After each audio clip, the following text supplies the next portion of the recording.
we do have Robert right now, so let's go ahead and take a look or get Robert on the scene here. Robert, if you can hear me, we know that there is a lot of mutual aid from surrounding areas, and I understand that a large crane just came to assist in some lifting. Can you give us an idea of what kind of progress is being made? Well, I can tell you this too. We also saw officials fly overhead. They landed here via helicopter. I saw at least more than a half dozen emergency responders from all over the St. Louis area roll into here to help these guys. They're obviously going to be here pretty much a long time ahead here. Again, you're looking at a warehouse where around 8:30 tonight, we're hearing that a tornado blew through here and ripped the roof right off that thing, and the building is collapsed there, that warehouse. And initially we heard people were trapped, workers were trapped, and so you see a long line of emergency responders, police officers, firefighters, and paramedics from all around the St. Louis area. They are here monitoring this situation. Obviously, yeah, we did see about 30 minutes ago, it looked like a large piece fell from the roof. Not exactly sure what exactly that was, but it looks like, again, it's still a very sensitive scene here. Very sad as to a few folks have arrived. They were concerned about their loved ones. You got to remember, I talked to Sarah Bierman about 45 minutes ago. Her husband is a driver here for Amazon, and she says, hey, look, tonight at 8 o'clock, they lost power at their house. Their complete neighborhood went dark. And at that time, she was still worried about her husband. She had talked to her husband. He's worked out here as a driver. He texted her and told her, hey, honey, I'm fine. Everything's fine. And then around 8:30, 8:45, she did not hear from him anymore. And so she rushed to the scene with tears in her eyes. And we talked to her because obviously she's worried about her husband right now and his co-workers, and she just wants to know, hey, everybody's okay. We're waiting for word from officials here. Like I said, Edwardsville's mayor is out of town. He's in Chicago. We're told he's going to be back here tomorrow, getting the very latest here. So at this point, we're still just watching these emergency responders arrive. Even as I talk now, I see more coming off to my left.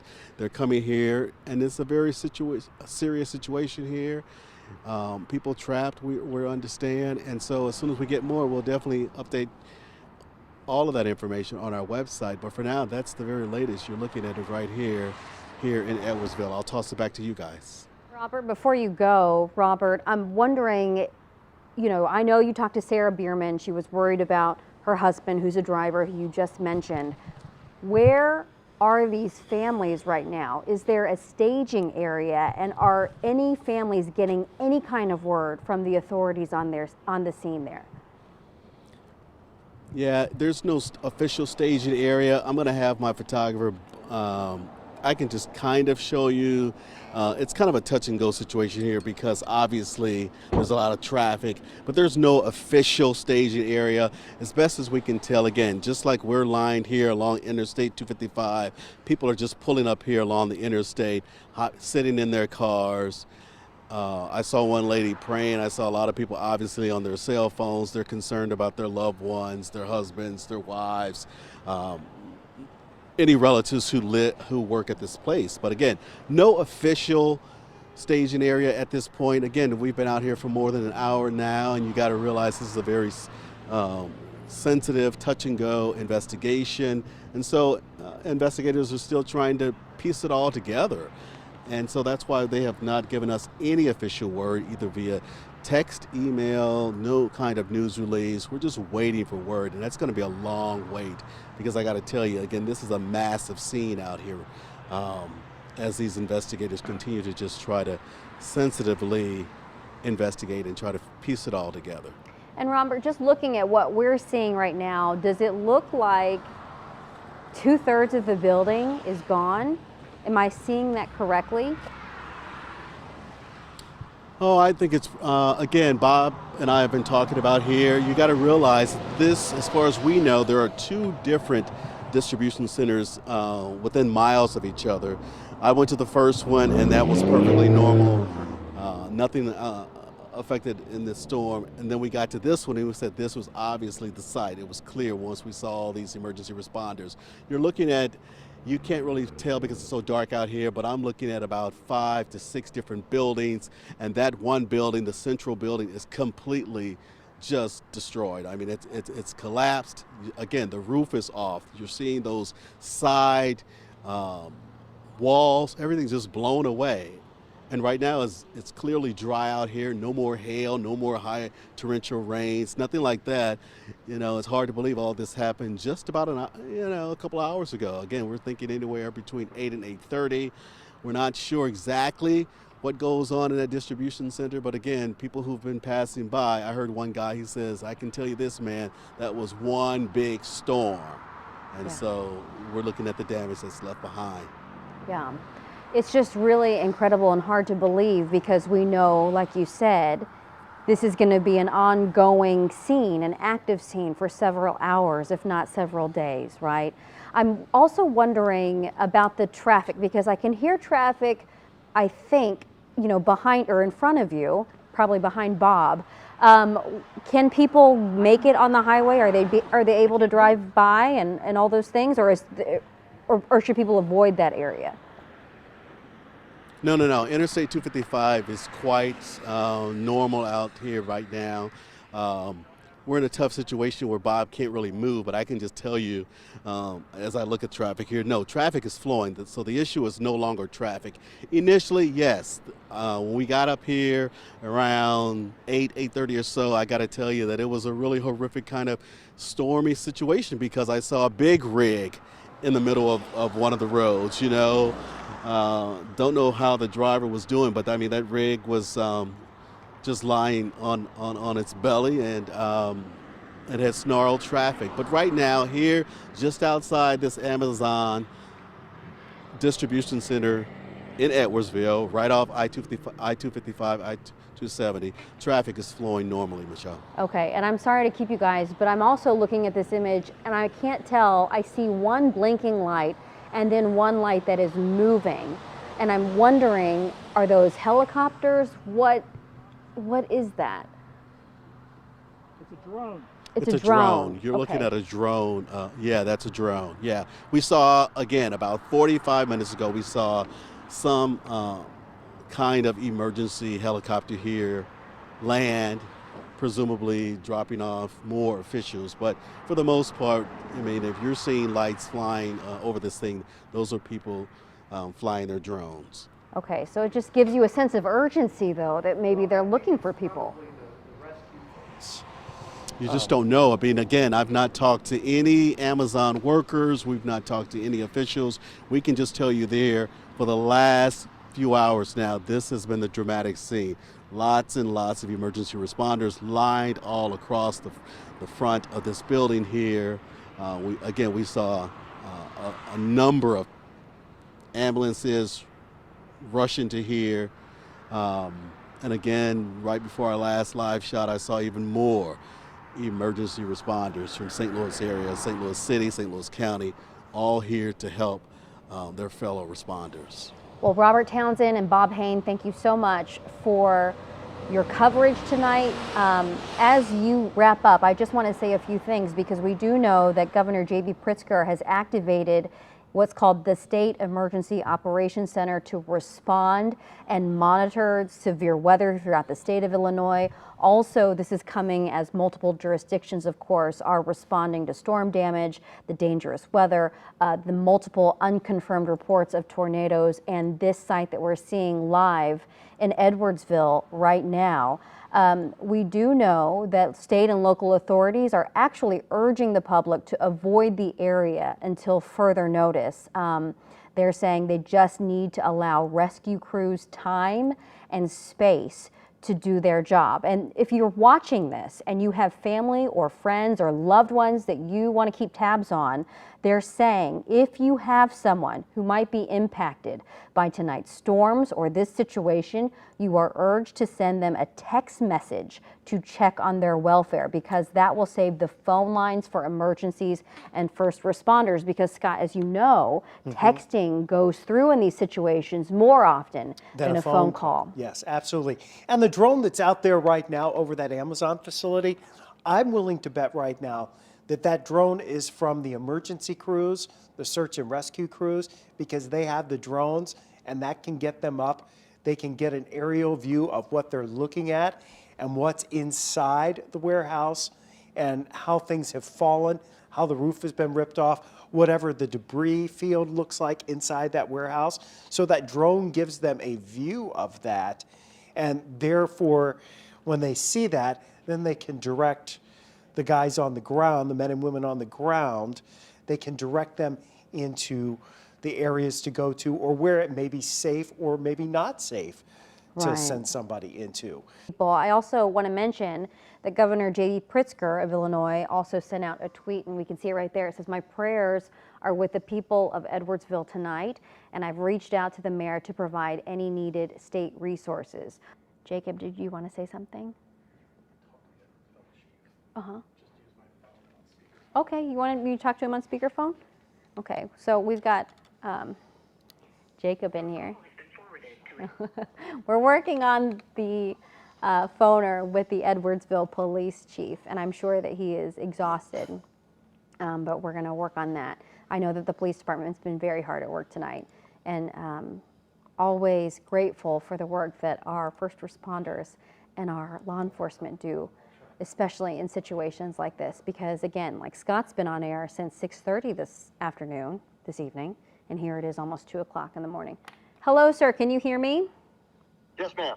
Hi, can you tell me your name, please? I'm sorry. It's Mike Philback with the Edwardsville Police Department. Okay, thank you so much, Mike. I really appreciate you taking the time for us. Can you give us an idea of where we are in the search and recovery right now at that warehouse? Yeah, so we responded here last night around 8:30 p.m.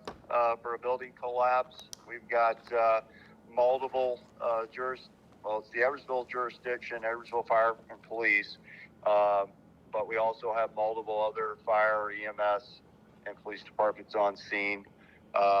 They've been working since that time of arrival to make it a secure site to work within, and they've been working now on the process since they were able to accomplish that to search for anyone that's left in the building. Some people were transported and identified from the scene by bus and reunited with family, but we're still working to try to ensure that everyone that was working at the time is accounted for. Do you know how many people were working at the time? It's still kind of conflicting information at this point. I know that they've speculated on different numbers, so I don't have a firm count. Do you think it's in the hundreds? From what I can take, it does not appear to have been that many working in the facility at that time. Okay, that's good news. What do we know about the people were there people trapped? We had reports that between 50 and 100 people were trapped at one point.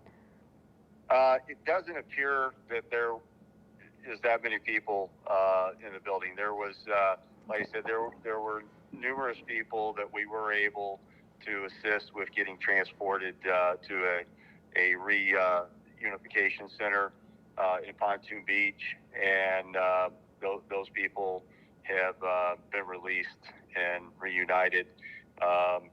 It doesn't appear that we ever had in the hundreds from what I can make at this point, but we're still working on that. Okay, well that's positive. That's better than the other way.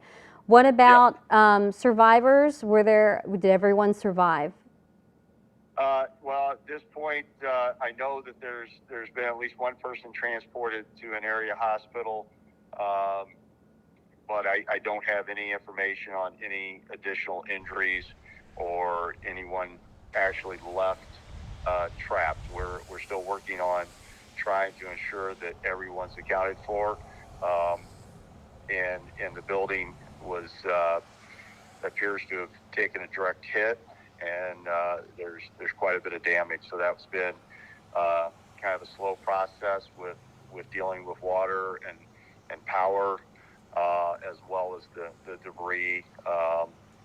It's a large warehouse, so they have to shore up some of the concrete to make sure that it's safe for them to actually get in there, first responders to do the search. Do you know if the people working there had time to seek shelter? I do not know that information at this point.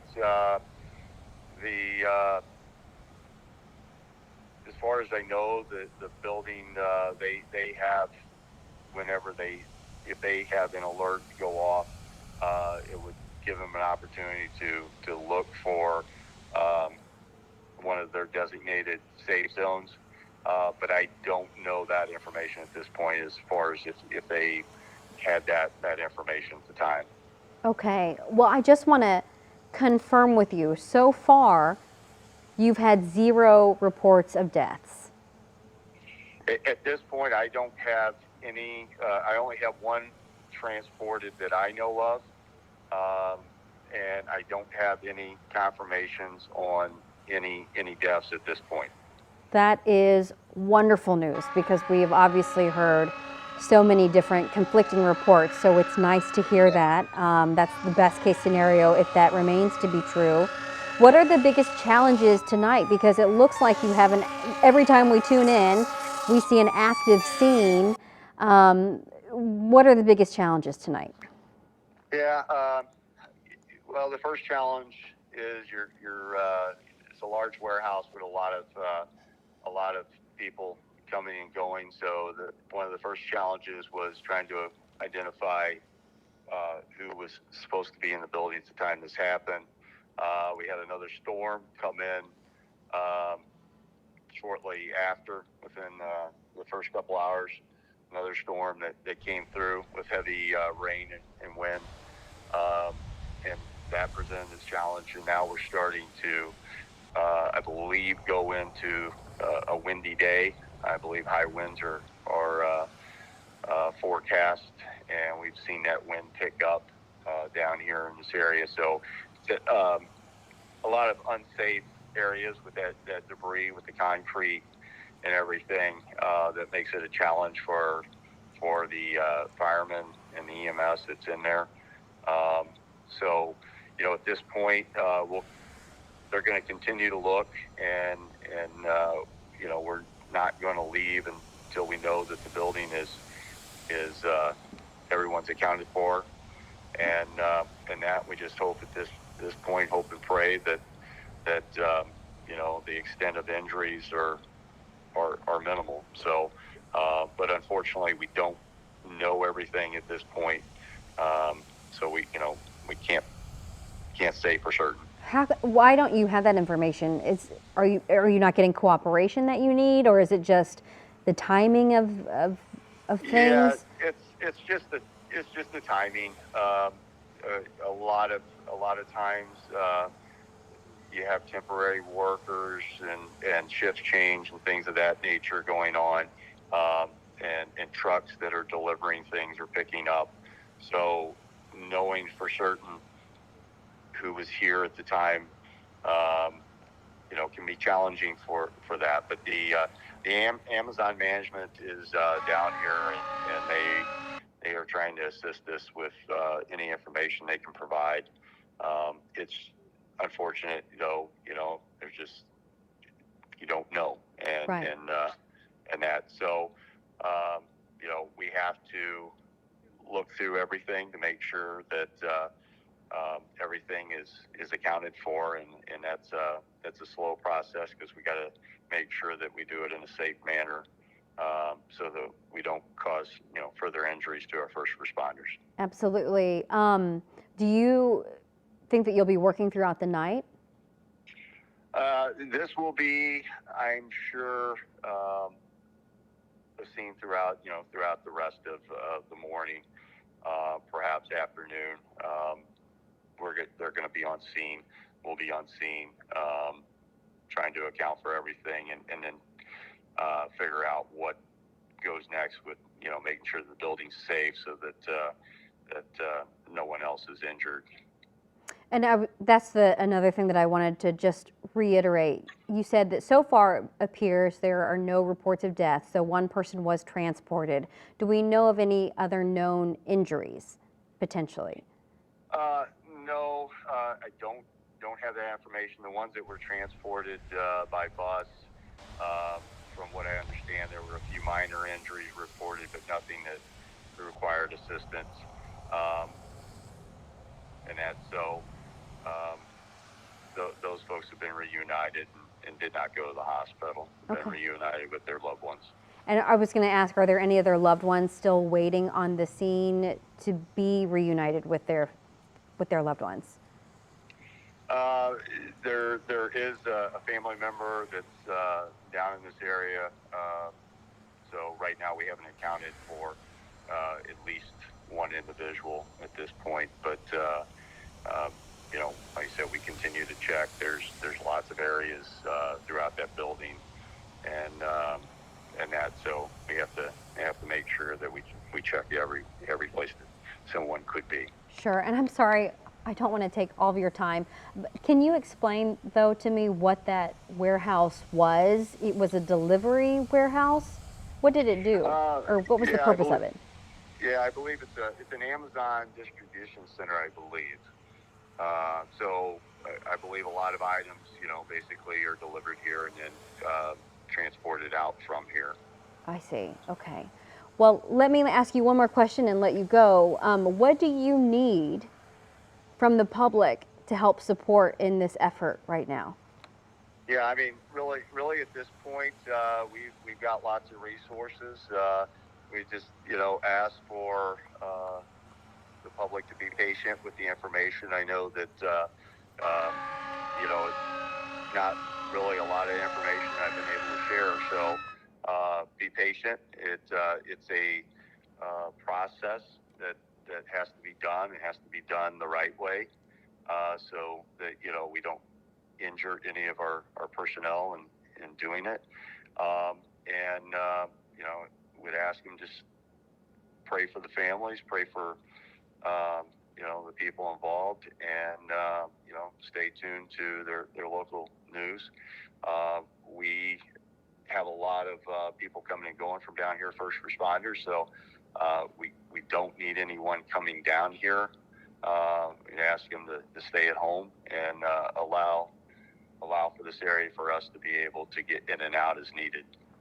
Yeah, okay, well, thank you so much, Chief. I can't tell you how much it means to us and also to our viewers still watching to have that update. And I hope that we can maybe touch base with you in a few hours overnight.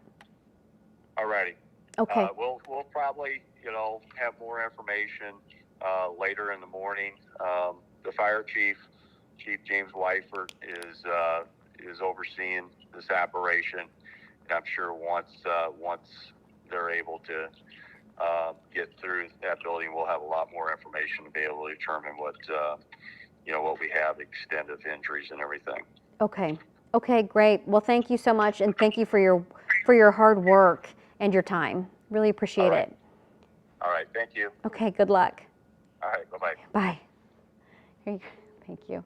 All right, so again, we just heard from the police chief of the Edwardsville, Illinois Police Department, and really great news considering what he was able to tell us. So far, no reports of any deaths, though we do know that one person was transported. Also did not have an injury report for us, but workers have been able to reconnect with their families. Not all of them, but a good portion of them.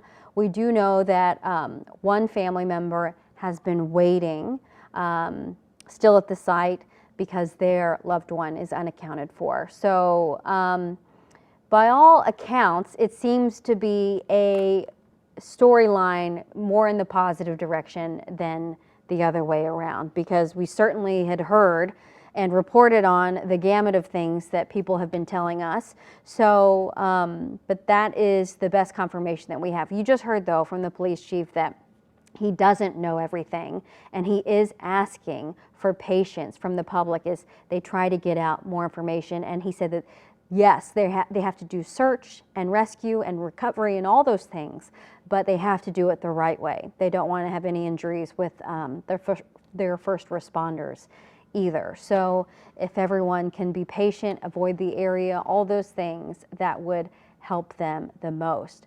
But certainly a positive news that we would love to hear at 2:15 in the morning. We do want to hear now from Justina Cornell. She talked to a man, an Amazon driver, who was near or in the building when it happened. So let's, got there 5 minutes after the storm. There we go. All right, so let's listen to Justina's interview. Got to work around like 9:50 a.m. Well, around like 9:30, 9:40 because they changed the times up because of basically peak season and stuff like that. So I got there around like 9:30, 9:40, loaded up our vans around like 9:50 and headed out to deliver packages. So I was out literally ever since then, up until the point I came back to the warehouse, which is I do want to say around like um 10, I would say 5 minutes after the storm has passed and hit the warehouse. So by the time that I came, the police was everywhere. The building was already torn apart and they had us wait. Talk about what you saw. What did you see when you pulled up? Like the building itself. So the front corner of the building was still intact, but the back corner of the building onto the right side was caved in. So I waited in my van around like 30 minutes and then they told us to come inside to like a tornado shelter area. And from the tornado shelter area, you could kind of see into the warehouse. So from the position I was in, the back corner where I usually check in and grab my bag and stuff like that, keys for the van, all that was caved in. It was a bathroom over there. So that bathroom was gone. So that was gone. 10, 15 minutes later, they told us they was going to take us to the Pontoon Beach PD police station. And I was going basically just trying to go to my car. So they let some people who was in the front area, and I thought they was talking about the back area as well, but they didn't. So when I went around to the back area, that was completely destroyed. It looked like somebody just blew out the whole back area. It was debris all across the lake. The power lines was down. Majority of the cars, some of the Amazon vans was close to the lake, like it was about to fall in there. And it was just completely destroyed. If we don't have an idea of what everything in Amazon is, what is that usually? What that area is? What are y'all? What's in there, or what are workers doing in there? It's basically like it's a complete warehouse. A complete warehouse is filled with many packages and many vans. The back area that was mainly destroyed, that's is where many of the vans are parked at when we start or when we drop them off. So it's an area of where all the vans is parked, and then it's another section to where we drive into to get our packages that we load up for the day and deliver out to. So the staging area, the packaging area was completely destroyed. The windows was busted out. The garage door was open and all that stuff. And the area of where the vans had parked, that was completely destroyed as well. The roof caved in. There was a lot of debris everywhere. Usually on a regular shift, this is somewhat the start of peak season, so you would start to see more people to be in there. But around the time that accident took place, there's not as many people as usually be throughout the day. So I would say it probably was like 30 or 40 people that was in there. I'm not too sure. Excuse me. It all depends on who came in and who went home, because everybody leaves and goes in there at different times. And then plus it's also two different companies that works in the same warehouse. So for our company, we just deal strictly with picking up packages and dropping them off and dropping off the van. So it's not too many of our people that was in there. Thank God most of them left home, but some like me that came at the time that did, we just had to really wait it out and stuff like that. Yeah, you were telling me when you got there, they put you right away into a shelter location, right? We actually waited about like 10, 15 minutes. And then the only reason why they moved us into the shelter is because they was talking about it was another tornado that was supposed to come. Tell us about what's some of the guidance that you've gotten so far. I know you said that they're still trying to work this out. We did get a statement from Amazon, but have you all gotten any sort of guidance what might be happening, or those are your fellow coworkers, so I can imagine y'all are curious of what's going on yourselves. Yeah, so I talked to one of my dispatchers. He's still he's still confused as well. So he don't even know about anything. For one, if we supposed to still clock in, if we're gonna be paid while this time is happening. We don't know about our vehicles. We still haven't heard nothing about the vehicles that was in the back during the wreckage. We don't know nothing. Was you were talking about your car? I think your mom was saying you're trying to get your car out. I mean, was your car destroyed, or were, I'm assuming, multiple cars are destroyed? I could say some were destroyed, but the area of my car was in, that's where the firefighters and the construction workers was trying to get all the debris left over. I'm pretty sure my car was hit during the tornado, but I'm not too sure. I wasn't even able to see my car. uh, you know, uh, you got there, missed it by maybe 5, 10 minutes. I mean, is that kind of wild to think that you potentially missed the storm that has potentially injured, several people? Yeah, I was actually talking to my stepdad about that on the way back, because I actually drove to a route that I had already completed that took 20 minutes to get there. If I would have used that 20 minutes to go straight back to the warehouse, I probably would have been one of those, inside it while it was happening, or I could have been, a victim of anything. So, It's yeah. crazy. Yeah, I was gonna say, what emotions are you feeling right now? We don't know. We have nothing confirmed of potential fatalities yet, but there may be some. I mean, it is pretty crazy. A location that you work that this happened. I mean, any type of emotions or anything else you want to add? Is pretty much still like disbelief, because some of the people that is in there or that was trapped in there, you talk to them, or you could have, dealt with them while it was helping you dealing with packages. So um me knowing faces, I'm not really too well of knowing faces or anything like that. So it's like hearing the names that was listed off as they was trying to get a head count, and the people that was missing, it's like you just don't even know who was still in there or who had passed. So it's kind of like it's a lot of disbelief, or you're not really taking it in. Again, that was Justina Cornell talking to Thomas DeWalt, who is an Amazon driver, showed up about 5 minutes after that storm, 8:33, at 8:33, hit the warehouse there. Said that the damage, just to recap, said that most of the damage happened where they fill the packages, I should say where all the vans were parked. He also believed that the staging area was also destroyed there, and to his account, believed that there were dozens of people inside the warehouse, just not as many people as there normally would be, maybe because people got off work. At the timing was just so that as many people who could be there weren't there. Excuse me. But still, we do know that this is considered a mass casualty event, meaning that there's a massive response. We also heard from the Edwardsville police chief just minutes ago. He told us some very positive news in the sense that there were no reported deaths at this time. He did say that one person was transported for help, but again, positive news, no reported deaths. Most of the people had been connected to their families, that they had been reunited with their families, I should say.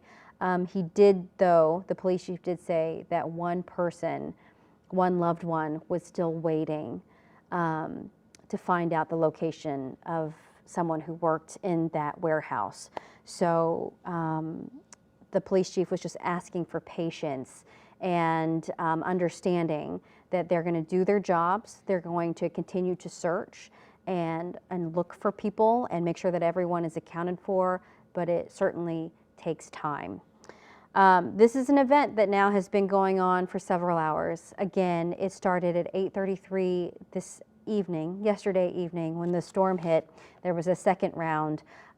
We heard so many reports from you about what happened, but we just got word again from the police chief That really could be great news considering what we've been thinking and considering, excuse me, throughout this whole night. So as you know, it is an active scene still, and there's a lot of search and recovery going on right now, but I think we're gonna wrap up our coverage tonight. Here it is though, it's 2:30 in the morning. We're gonna be back on the air in just a few hours. Not Scott or myself, but Today in St. Louis will be back, and of course we'll bring you the latest updates. We will have people, of course, in our newsroom working, and they will be listening for updates as well. And if there's an important update, we'll bring it to you right away. We won't wait for that. But in the meantime, thank you so much for watching tonight. It has been a very long and hard night across the St. Louis area. And certainly we did not leave unscathed. We know that there was at least one death in Defiance and potentially a lot of damage and destruction. So we'll bring you that update tomorrow. In the meantime, be safe, take care of yourself, and we will see you for Today in St. Louis. Good night.